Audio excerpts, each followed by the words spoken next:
The first day I arrived in the Philippines, the first thing I see is LFS and the Filipino organizers out there putting together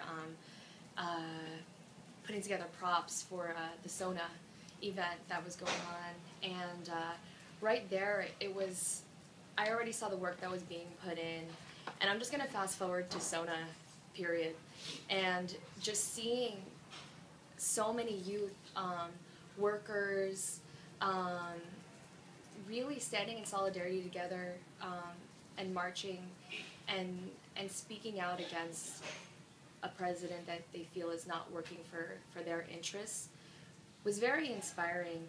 And I think that my whole trip there, just watching the organizers on the ground, seeing their passion going day in and day out, seeing how much rest they didn't get, some of them getting sick but still working towards it. I remember even after SONA, Edward was like, I want to go back to the masa.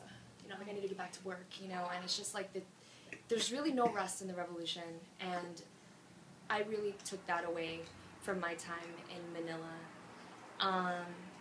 Especially spending time with the masa in Hacienda Luisita, that was also a very touching and poignant moment for me, because I had never spent time with the peasants prior to that, and just seeing their lives day in and day out, the lack of activities that are out there, how terrible the education system is there, to a point where it's like there's no point in going to school because the teachers aren't even good. They don't have notebooks. So what are they gonna do? They're just gonna hang around, and there's still a lot of work to be done.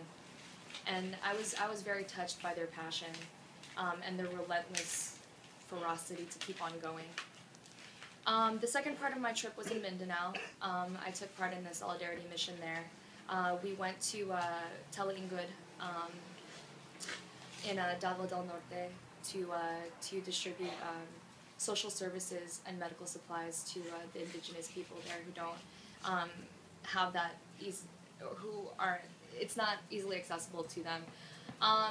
First thing in Mindanao was, it's gorgeous. It's absolutely beautiful. It's not what people say it is.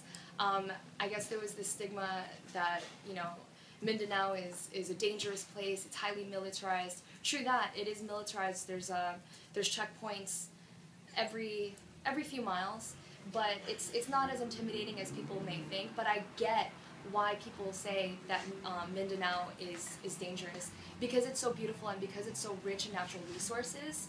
It's obvious. Foreign corporations, foreign logging and mining corporations are there to blast holes in the mountains and take the logs. Take the trees, and that's why it's a dangerous place, because the Philippine military is there to protect foreign interests, and there's something very backwards about that. And so,